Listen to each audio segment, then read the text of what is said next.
Olá pessoal, que a graça de Deus seja com todos. Hoje nós vamos seguir aqui na nossa disposição de passar a orientação bíblica para a vida cristã. E nessa série nós estamos falando disso, né? De passar, de como viver a vida cristã. Sou cristão, e agora? O que eu faço? Já falamos de outros temas, né? Como adoração, oração. Hoje eu quero falar de louvor, de cântico. Louvor na forma de cântico, né? Louvor cantado, tá?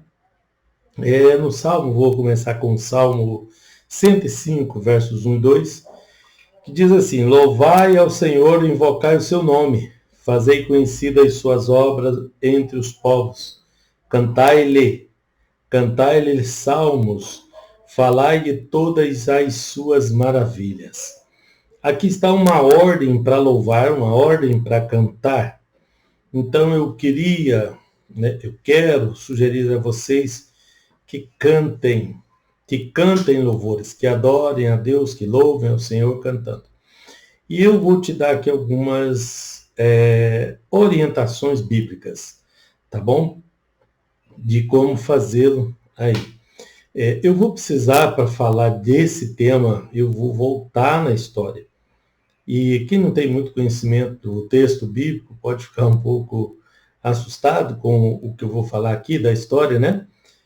Por falta de acompanhamento, mas tem um bom motivo, né? Tenham paciência comigo e vamos, eu quero ensinar uma coisa importante para vocês aqui nos costumes e na forma de adoração judaica.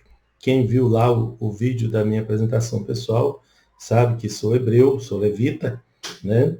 Não levita cântico, né? Mas eu canto também, precisa cantar, tá? E eu vou passar isso para vocês hoje, né? Pretendo passar isso para vocês hoje. Mas por que é necessário louvar? Primeiro que é uma ordem, né? Mas louvai ao Senhor porque Ele é bom, pois a sua benignidade dura para sempre. Então, a bondade de Deus é um grande motivo para nós louvarmos, para a gente cantar o seu nome. Porque o cântico ele tem um tema, ele tem uma música, ele tem uma melodia, e tudo isso é interligado, né? E faz com que a gente perceba, né, várias coisas de Deus, né, através do cântico. Veja 1 Crônicas, capítulo 16, verso 23, fala assim: Cantai ao Senhor em toda a terra, anunciai de dia em dia a sua salvação. Então, uma das coisas que o cântico fala é da salvação, é que nós temos que louvar a Deus pela salvação oferecida e também levar essa salvação a outras pessoas, a outros que também precisam, que necessitam, tá? Bom, e uma coisa importante no cântico é que ele é uma forma de adoração. Vou colocar aqui para vocês verem, tá? O Salmo 146. Louvai ao Senhor, louvarei ao Senhor durante a minha vida.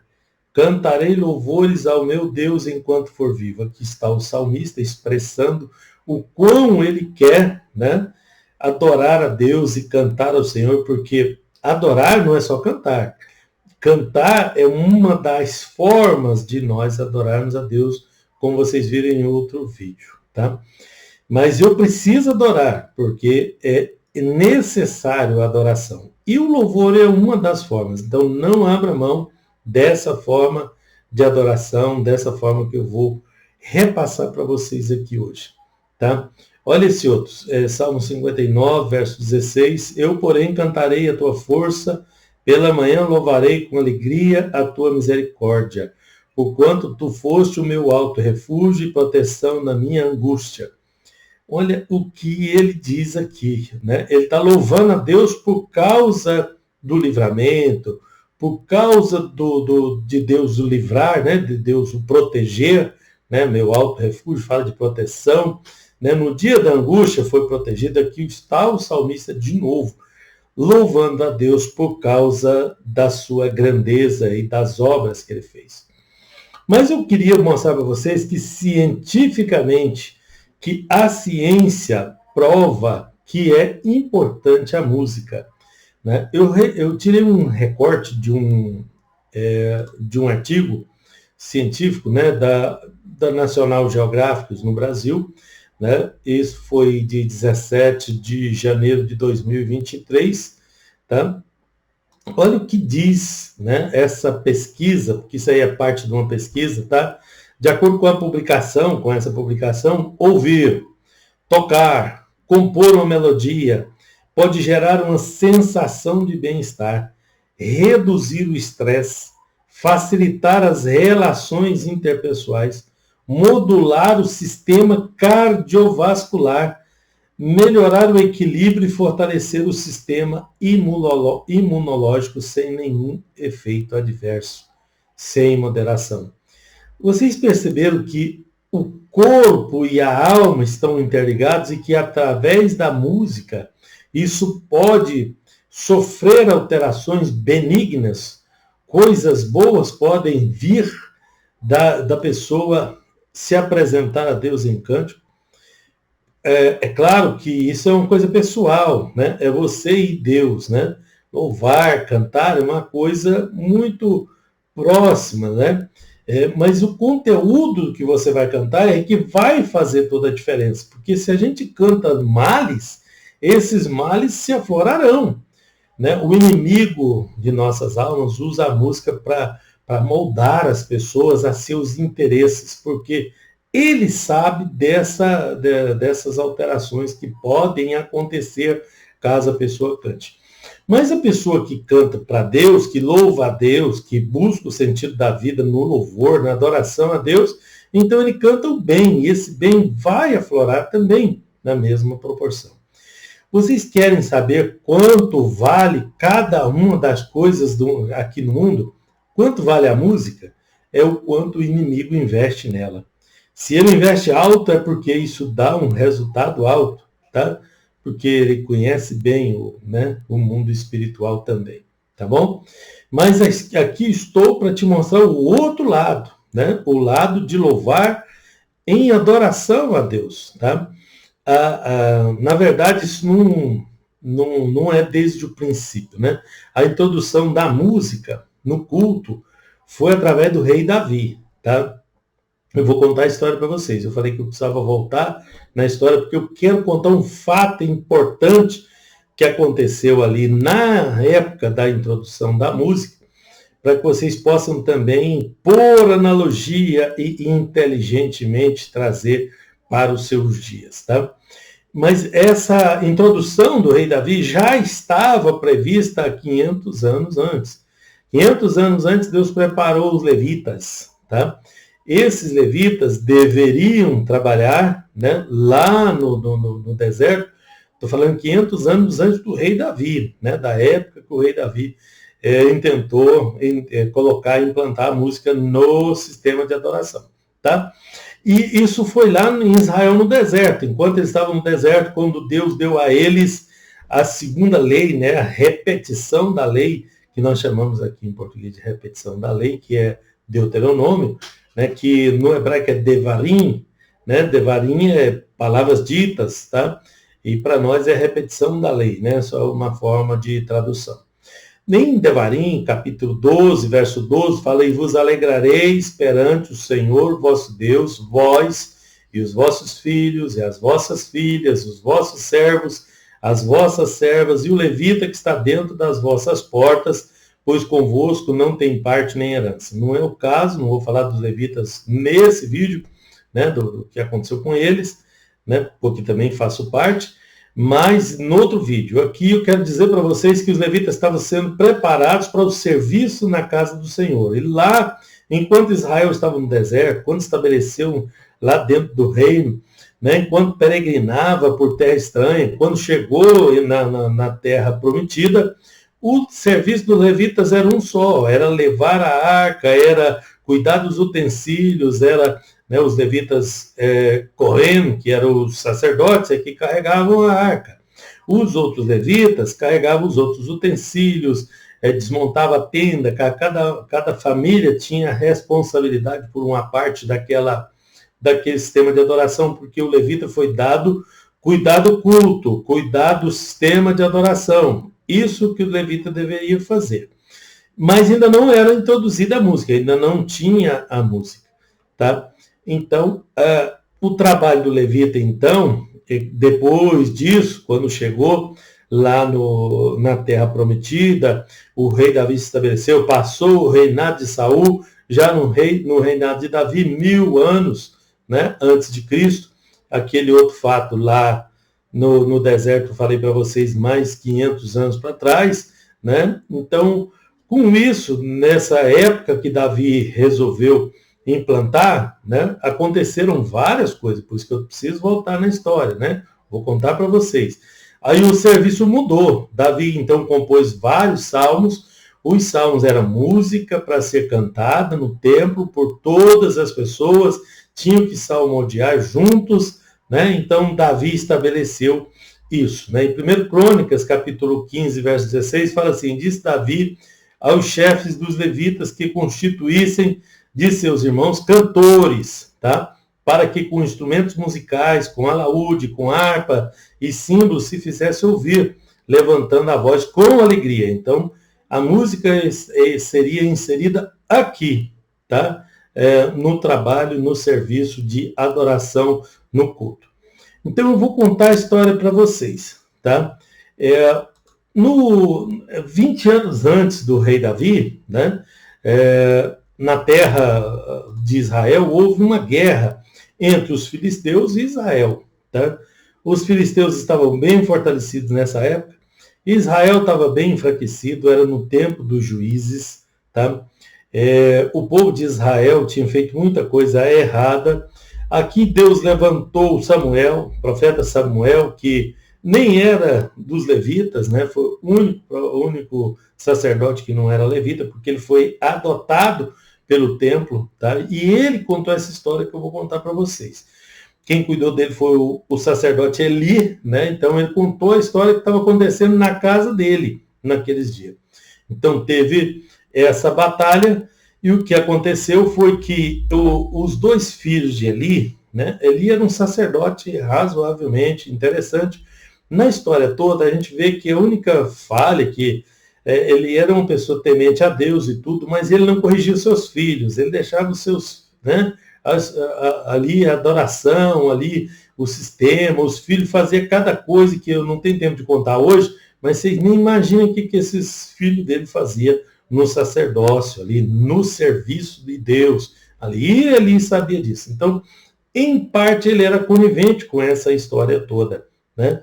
Aí o que eles tiveram a ideia? Ele estava lá, os soldados todos batalhando, e os dois filhos de Eli, Hofni e Finéias, tiveram a ideia de levar a arca para pressionar Deus, para intimidar o inimigo. Eu não sei o que eles tinham na cabeça, né? Para pegar a arca de Deus. A arca era um símbolo da presença de Deus, era um negócio de adoração, tinha regras, tinha protocolo, tinha forma de se conduzir isso. Eles devem ter feito direitinho para levar essa arca para lá, porque senão teriam morrido no caminho, né? Mas levaram a arca para tentar ganhar a guerra. Não, mas leva a arca, a presença de Deus vai estar lá e vai fulminar com esses filisteus. Mas Deus não quis assim, né? Deus queria provar eles, né? E ele ficou muito contrariado com os seus filhos carregar a arca daquele jeito, né? Lá em 1 Samuel capítulo 4, verso 18, eu deixei aqui, todos esses versículos vão ficar na descrição do vídeo, tá? Sucedeu que, fazendo ele menção da arca de Deus, ele caiu da cadeira para trás do lado da porta e quebrou-lhe o pescoço e morreu. Os filhos foram levar a arca, Deus não deu vitória para eles, os filhos morreram na guerra, e os filisteus carregaram a arca, levaram a arca. E aí o que acontece é que o Eli não estava preocupado com os filhos, ele estava preocupado com a arca, porque vieram falar para ele: ó, seus filhos morreu, né? Morreu e a arca, né? E sucedeu que a pessoa que veio dar a notícia, deu a notícia que a arca tinha sido levada pelos filisteus. Aí Eli, era muito gordo, velho e tal, e caiu para trás com a cadeira e quebrou o pescoço e morreu.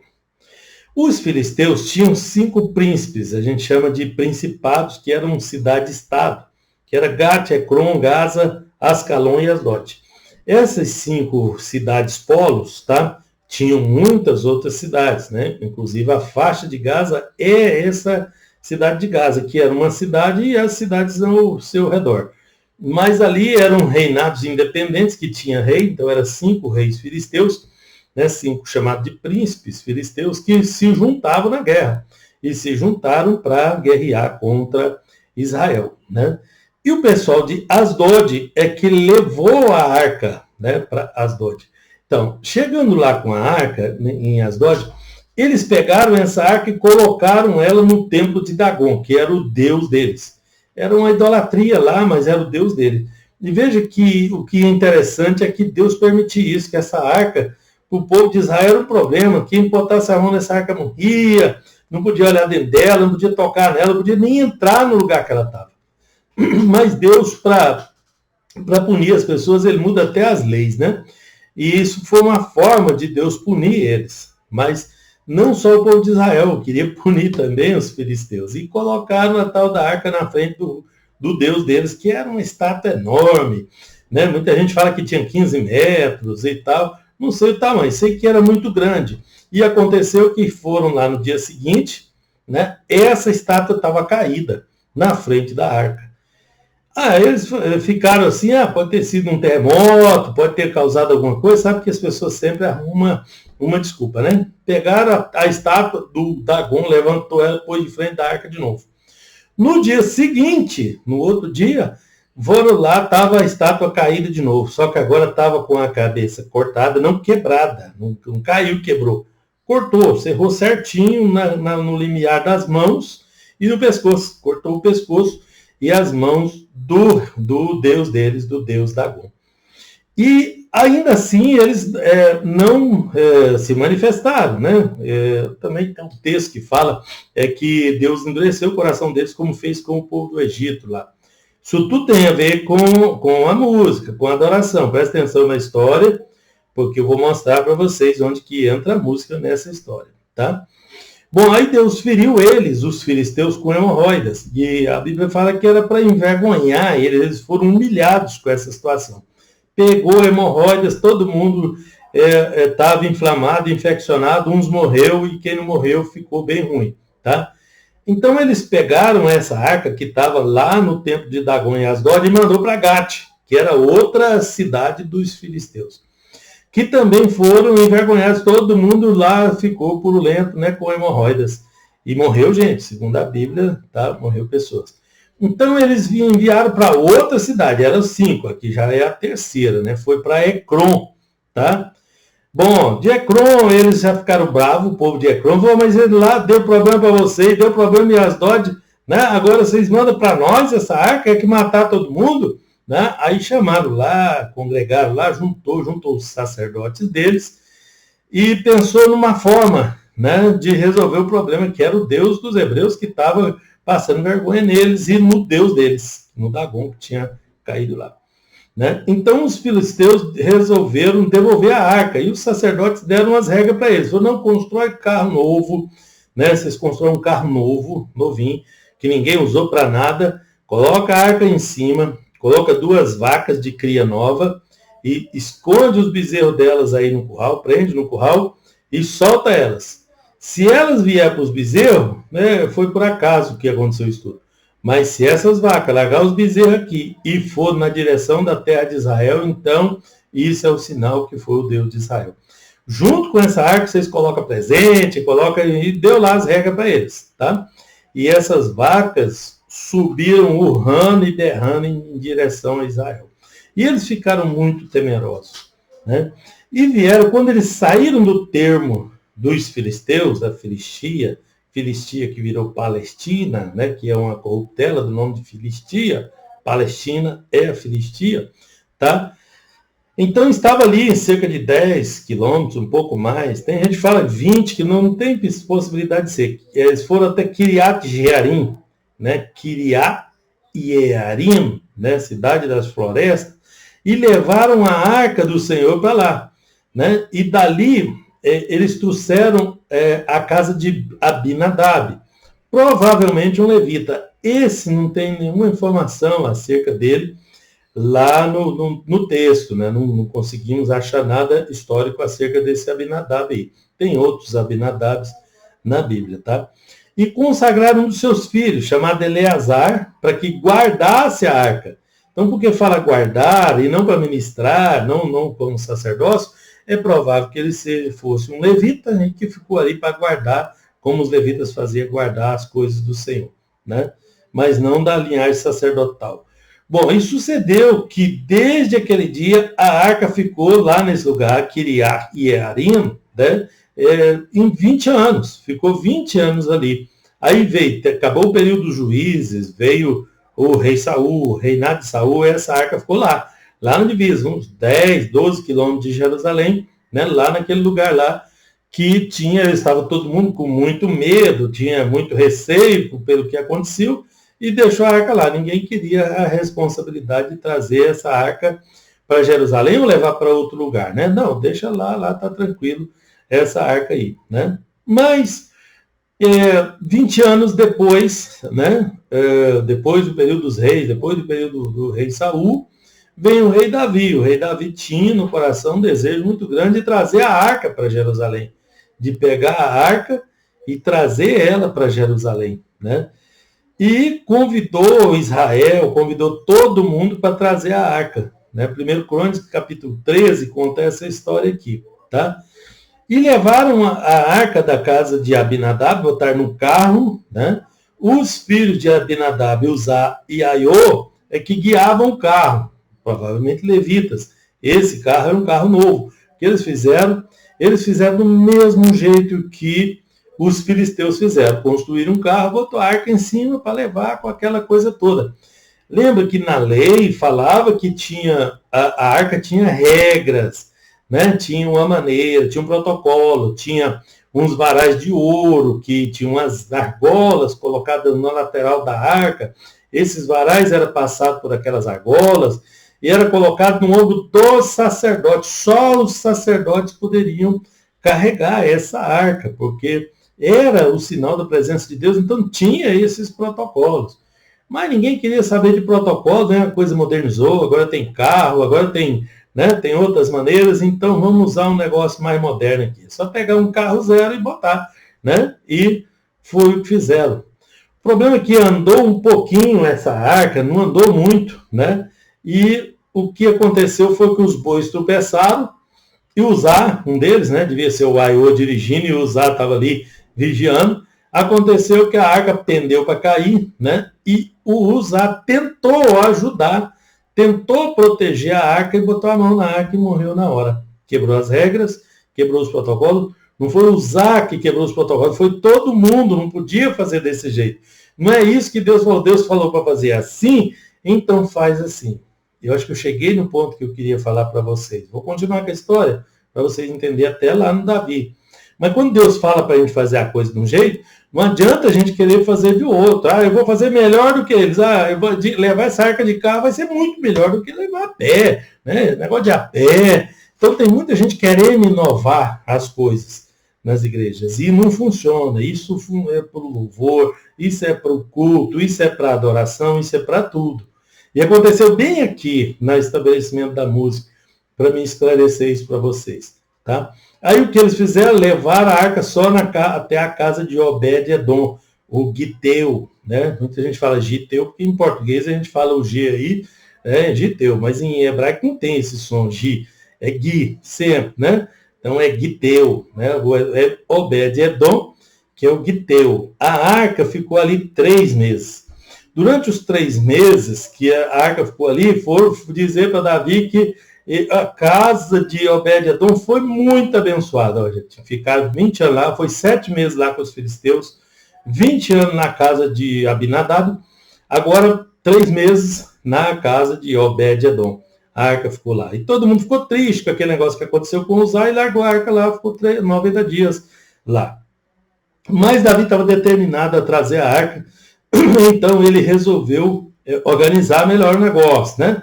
Aí chamou os levitas, chamou os sacerdotes, organizou, fez consagração, ofereceu sacrifício, fez tudo o que precisava fazer, né? E então levaram essa turma toda lá na casa de Obed-Edom para trazer a arca dentro dos padrões de Deus. E santificaram, fizeram tudo que precisava. E Davi fez tão perfeito que os sacerdotes andavam um pouquinho e eles paravam tudo, não, desce a arca aqui e vamos oferecer mais um sacrifício. Oferecia outro carneiro. E andava mais um pouquinho e fazia de novo. E aí ele colocou a turma de música, tudo ali, veio alegre, veio fazendo igual estava determinado lá no Deuteronômio, no Devarim, tá? Que deveria ser um culto alegre, um lugar de alegria, e não de tristeza. Então, se não quebrar as regras, vai ficar alegre. Se quebrar as regras, vai ser tristeza, vai ser problema, tá? Então, ali foi que eles chegaram com essa arca em Jerusalém. Chegando em Jerusalém, então eles colocaram a arca no lugar que devia ficar, vieram, né, fazendo todo aquilo que eu falei para vocês. E aí vem uma regra básica de culto, tá? De cultuar a Deus. Né? 1 Coríntios 14:40. Faça-se tudo com decência e ordem. E a ordem que determina não somos nós, é Deus. Então, Deus colocou para a gente fazer, faça direito. Você quer adorar a Deus? Adore direito. Adore a Deus em espírito e em verdade. Faça o que Ele mandou, tá? Então, como é que eu faço isso? Conforme o Senhor mandou. Primeiro, no seu lugar secreto. Adore a Deus, cante louvores lá, na hora que você estiver orando, na hora que você estiver ali junto com Deus, cante, experimente louvar a Deus ali, você vai ver que aquilo, tudo que a ciência falou que acontece, vai acontecer no seu coração. Eu não tenho habilidade de cântico, eu sou muito ruim para cantar, mas você não está cantando, você está adorando a Deus, você está exprimindo no seu cântico a Deus, tá? Eu sei que muita gente não tem habilidade para cantar, e isso entra no próximo local, que é a congregação. Hebreus capítulo 2, verso 12, fala que anunciarei o teu nome a meus irmãos, cantar-te-ei louvores no meio da congregação. Então, os hinos têm que ser congregacionais. Lá, os que Davi fez, era para ser congregacional. O que é hino congregacional? É que todo mundo canta junto. Aí as pessoas recebem, até bem pouco tempo, todo mundo tinha uma harpa, recebia ali um inário, acompanhava, né? Não fica olhando as pessoas cantar. Cante, tá? Adore a Deus com o seu cante. Ofereça isso como adoração a Deus, tá? Não abra mão disso. Se na sua igreja não tem cântico congregacional, peça ao seu pastor. Já tem igreja que não tem, tá? Mas claro que com sabedoria, humildade, com jeito, tá? Porque é importante, é uma forma de adoração importante. Congregue, adore a Deus. Tem várias maneiras de adorar a Deus. Vou ensinar as várias aqui para vocês. Hoje eu estou falando do louvor. Não abra mão de adorar a Deus louvando. Faça isso na congregação. Faça isso no seu lugar secreto. Porque agora é um tal de, não, vamos ouvir fulano cantar. E o fulano canta e todo mundo fica calado ouvindo. O cântico é congregacional. Eu tenho que adorar a Deus. Não, eu não sou contra a pessoa cantar, apresentar ali o louvor dela, a adoração dela, mas e a minha? Né? Então tem que ter aquele momento congregacional para todo mundo. Né? Isso tem que ser voluntariamente. Tem que ser de todo o coração. Deixa eu botar os versículos aqui para vocês, né? João capítulo 4, verso 23. Mas a hora vem e agora é que os verdadeiros adoradores adorarão o Pai em espírito e em verdade. Porque o Pai procura os adoradores que assim o adorem. Rogo-vos, pois, irmãos, olha Paulo falando aos romanos, pela compaixão de Deus, que apresentei os vossos corpos em sacrifício vivo, santo e agradável a Deus, que é o vosso culto racional. Sabe o que é culto racional? É inteligente. É culto inteligente. Ofereça o seu culto inteligente. Não abra mão da sua adoração. Não deixe os outros adorar sozinho e você não adorar, não. Portanto, quando cantar, escolha os cânticos. Não tenta oferecer carro novo para Deus, não. Tenta oferecer um cântico que ele seja glorificado, tá? Porque não é qualquer cântico. Se não é qualquer jeito que carrega a arca, não é qualquer jeito que eu posso me apresentar diante de Deus, não. Deixa eu escolher uma música bonita aqui, que está todo mundo cantando, que está moderno, que o batido é bonito. Não, Deus não quer saber disso. Deus quer saber se você está adorando Ele. Como é que a gente adora a Deus? Elogiando Ele. Olha se o cântico é teocêntrico, se Deus é o centro desse cântico.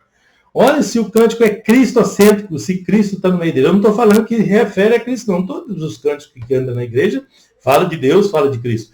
Mas a maioria deles eleva o homem, ele é antropocêntrico. O antropo é o homem no centro, né? O nosso louvor tem que elevar Deus, tem que elevar a obra, tem que elevar o seu, né, o seu objetivo, e não o nosso. E há uma inversão de valores aí. Então, cuidado com o que canta, cuidado com a forma que vai carregar a arca. Né? Vocês viram que deu tudo errado lá, né? Lá na hora de vir. Aí vem Davi com eles e coloca a arca, estabelece, agora para frente vai ter cântico, vai ter louvor, vai ter adoração dessa forma aqui, que foi aí que entrou o cântico. Foi aí que mudou o trabalho do levita. Tá? Então, o principal desafio não é fazer certo. Tá? É acertar, é buscar o que Deus quer, procurar a vontade de Deus e fazer, colocar em prática. Efésios 5:19, eu vou terminar com isso. Falando entre vós em salmos, hinos e cânticos espirituais, cantando e salmodiando ao Senhor no vosso coração. Nosso cântico tem que ser de coração, de todo o nosso coração. Espero ter contribuído, né? Que Deus te abençoe e nós possamos louvar a Deus. Cante os cânticos espirituais racionalmente e inteligentemente. Deus te abençoe.